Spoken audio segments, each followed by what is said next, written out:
Colombo. Bah partez pas, il reste un papier. Sabrina Colombo. Avez-vous déjà entendu parler du divorce alpin ? Car depuis le début de cette année, le hashtag Alpine Divorce ne cesse de prendre de l'ampleur sur les réseaux sociaux. Alors contrairement à ce que son nom poétique pourrait laisser penser, le divorce alpin, ce n'est pas une manière douce de se séparer en altitude. La première fois que j'ai entendu ça, j'imaginais un truc tendre et bucolique du style « Avec mon ex-doudou, on a voulu célébrer notre séparation en toute complicité. Puis vu que pour le mariage, on était au bord de la mer, on s'est dit que la montagne pour le divorce, c'était juste top. Ça nous a permis de nous voir une dernière fois transpirer dans des habits techniques, ça a vraiment facilité la rupture.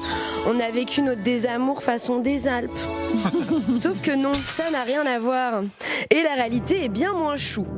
Alors à la base, tout est parti d'une condamnation de justice autrichienne en février dernier.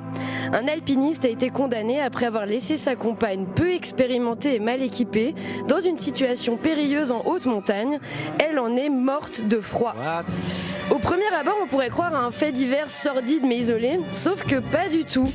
La médiatisation de cette affaire a entraîné un torrent de témoignages de femmes ayant vécu des histoires similaires. On fait donc face à une vraie épidémie d'hommes qui abandonnent leur conjointe en rando. Toujours la même situation, un couple se prend le bec en pleine nature jusqu'à ce que le mec vrille et abandonne sa meuf, souvent sans eau, sans nourriture et sans moyen de communication. C'est quoi leur raisonnement ? Je suis stressé, j'ose pas la quitter, du coup je vais risquer de la buter. Ah bah oui, logique. Franchement, dites-le tout de suite si vous nous détestez à ce point. Au lieu de vous débarrasser de nous comme un père de famille dans les années 50 abandonnerait le vieux toutou de la famille sur une aire d'autoroute, direction les champs de lavande. Ça me rappelle quand il y a quelques années, une majorité des femmes interrogées avaient répondu l'ours à la question suivante. Si vous deviez choisir entre croiser un homme ou un ours quand vous êtes seul en forêt, vous prenez lequel des deux ?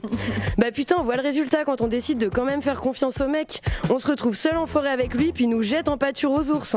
C'est le pire des deux mondes. C'est exactement le même principe que la mort ou la tchétché. La mort, ok, mais tchétché d'abord. Sinon, pour écrire ma chronique, j'ai dû faire quelques recherches sur le sujet. Et maintenant, quand on cherche un truc sur Google, il y a une sorte de petite section générée par l'IA qui condense l'essentiel des infos. Vous visualisez ? Bon.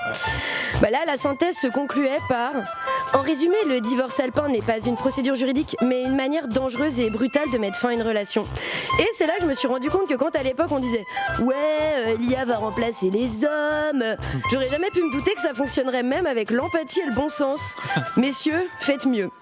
Bon, personnellement, je crois que je risque rien. Avec mon mec, on a été marcher qu'à 3 reprises et à chaque fois il m'a demandé, je cite, si les randos avec que du plat ça existait.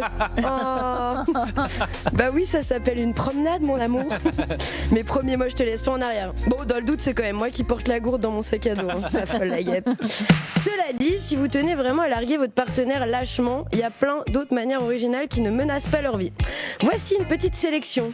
Numéro 1, la technique de attends, je passe sous un tunnel, mais vous n'en ressortez jamais. Deuxième idée, le Truman Show. Vous parvenez à convaincre votre chéri que toute votre histoire d'amour était scénarisée pour une émission de télé-réalité filmée en caméra cachée. Cruelle, dystopique, mais radicale.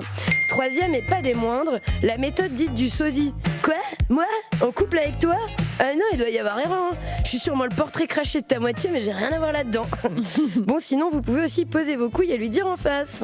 Bref, tout ça pour dire que poser un lapin pour divorcer, c'est bâtard, mais poser un divorce alpin, c'est carrément criminel. Alors le faites pas, s'il vous plaît.